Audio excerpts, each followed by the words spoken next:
Golden Threads. Welcome. I believe if you have come across this reading, then you've come across it for a reason. And I hesitate in saying that because I know for me there have been times in my spiritual journey where I've heard those words and it's created a sense of skepticism in me, primarily because you hear it a lot in these offerings on YouTube, but it doesn't make it any more true or any less true. And it's taken me quite a lot of learning how to decipher, because sometimes there will be parts of messages that will be for me when I hear those words, and then other times it'll be the message will be whether or not I have the patience, and whether or not I have the trust, and whether or not I have the open-heartedness and open-mindedness to hear things that may be difficult to hear. And sometimes that is the message in itself, so not necessarily the message, but how whatever it is that's in the message is unearthing something in me at that moment. And that for me is why it's for me in that time. And so what I'm saying is, if you have found this reading, there will be a purpose for it, whether it be in something I say, whether it be in something like a grain of sand in a oyster shell, and it might just irritate you, but that irritation hopefully will bring your pearl. And that's, I think, the lesson that I've learned from in how to overcome sometimes my feelings of skepticism or displacement, or maybe even not belonging. And I think for me that comes back to self-worth, also self-acceptance, and sometimes my ability to see myself as I truly am, or inability on any given day. But welcome in, and I hope that whatever you find here, it is of use to you. That is paramount to me. That is above and all I'm here for. So welcome.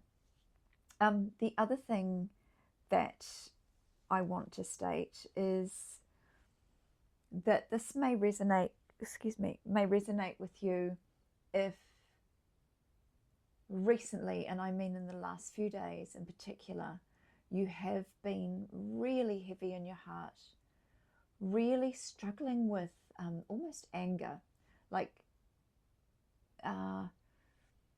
and there's nothing in your physical world, there's nothing that you can really pinpoint, oh, this person's annoyed me, or that thing has gotten to me. There's nothing in your physical surroundings that are creating the anger, and it's just the emotion that's rising in you. Or it might be any other aspect of your shadow, as we say, that perhaps you're still working through, or you have been working through. And it may even be something, for me, the last few days, it has been anger. And it's in a way that I would have thought that I had dealt with, and that I had learned better ways of coping.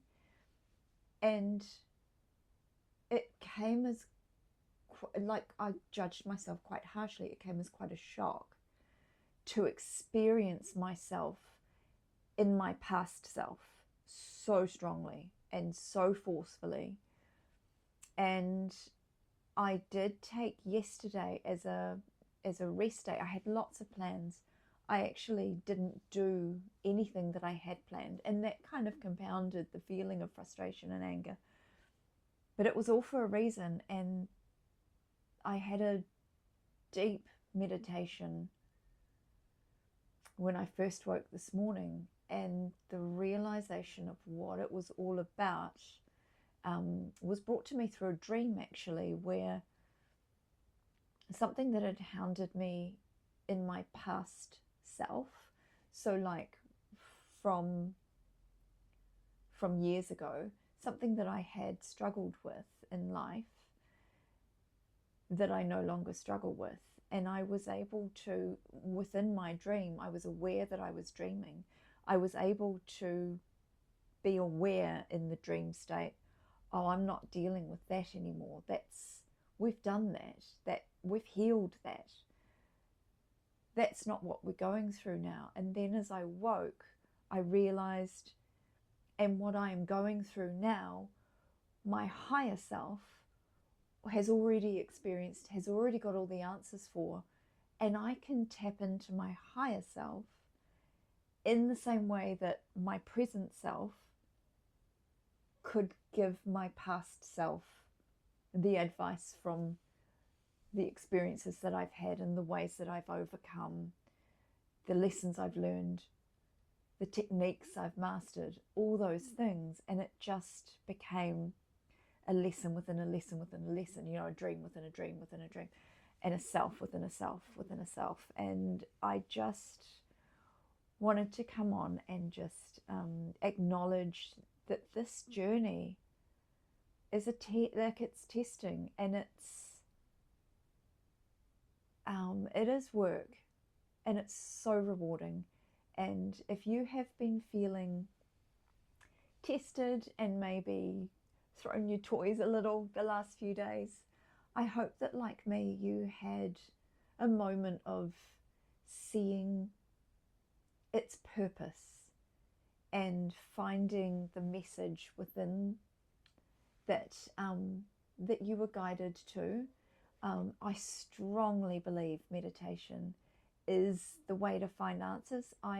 When I first awakened, when I had my Kundalini ascension, I should say, I did turn to online sources, and I found a lot of amazing help in these online places, and I absolutely still do. And for me, my higher self, my higher power, my angels, they do send me messages through technology. They'll send them through, we get numbers repeating, we get signs and synchronicities. Films will suddenly, there'll be a song within a film, or a line of dialogue within a film, or a way of thinking, an artist. There, wherever you look, once you've awakened, wherever you look, the message, the universe is giving you the message. And whether you turn to nature, whether you turn, as I do, to film, to technology, to people around you, the messages will be there. And to nature, to birds, wherever you look, if you look with the right eye, you will see. Blessings. I hope this resonated.